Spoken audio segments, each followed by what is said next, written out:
It's been a while since we've done a dessert on the channel, so I thought I'd bring one back with this salted chocolate tart. It's not too rich, still decadent, and it's guaranteed to make your mouth water. Let's get straight into it. Now we're going to make the base first because this takes the longest and we need it to set in the fridge whilst we do everything else. I'm using 275 grams or 9.7 ounces of Oreo cookies with the filling still in. And if you don't want to use Oreos, you can use a biscuit of your choice.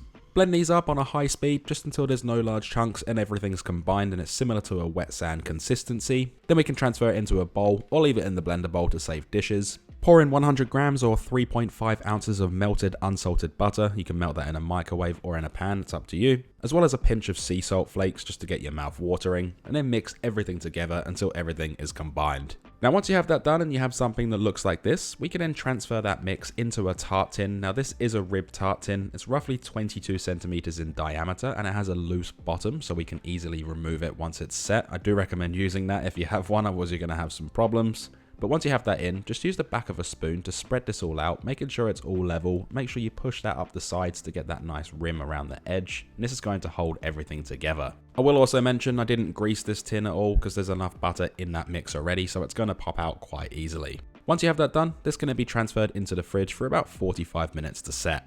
In the meantime, we'll make the filling. What I have here is 450 grams or 1 pound of good quality dark chocolate. We're going to go hand-to-hand combat with this and just chop it up, just make it as thin and small as possible. If you don't want to do this, you don't want to get your elbow grease out, you can just use chocolate chips, it's completely fine. But it is better to use a good quality dark chocolate. Once you have that done, we can then transfer this into a large bowl. Make sure that it's heat proof and make sure you get all of that last little bits in there because we don't want to waste any of that good chocolate. Then we can just set this aside for the time being.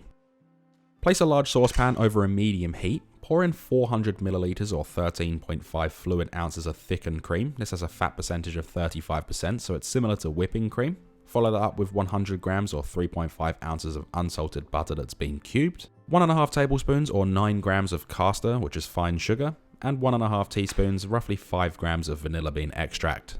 What we're going to do now is just gently mix this through. We want to heat it very lightly. We don't want it to come to a boil or even a simmer. Once you start to notice the slightest bubble around the edge, that's the perfect temperature. We can then remove it. But we're mainly just focusing on the butter melting and that vanilla bean extract just to be mixed through consistently.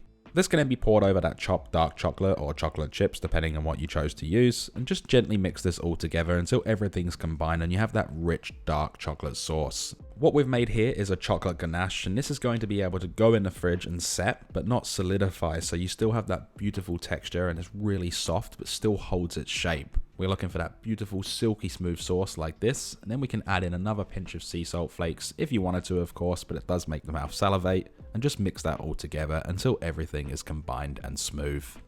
Once the base is set, we can then pour that chocolate ganache into the center, filling it all the way in, scraping it all in there, and I do recommend timing this in so the base is coming out of the fridge right as that chocolate's finished melting, just so the chocolate doesn't solidify. And this won't fill it all the way to the top, it is designed to be like that just so we have that crust around the top as a traditional tart would. And this can then be placed in the fridge for a minimum of 2 hours to set, up to 24 hours if you wanted to make it ahead of time. So this has now been 2 hours and our chocolate tart is completely set. We're going to use the bottom tart tin to just push it all the way through. This is going to be so much easier if you have one of these, otherwise it's going to be a real mission to get out otherwise and you're going to risk breaking it. And I recommend leaving that bottom plate on there just to make it easier to put back in the fridge. Now as for cutting this, I recommend placing a knife under hot water and then drying it off. This is just going to allow us to cut through the tart without anything sticking to the knife and pulling it apart, and you will get those beautiful smooth slices and glides straight through the tart. Also, depending on how big you make your slices will vary on how many portions you're going to get out of this, but you should easily be able to get 12 to 16 depending on size.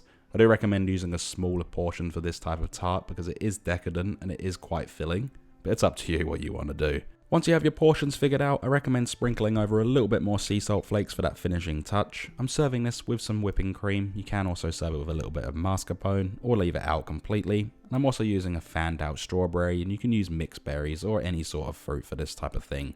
Once you have that done, we're left with this beautiful salted chocolate tart. It looks incredible and I cannot wait to hear your thoughts. Once you have this beautiful tart all ready, there is only one thing left to do, and that is we can then dig in.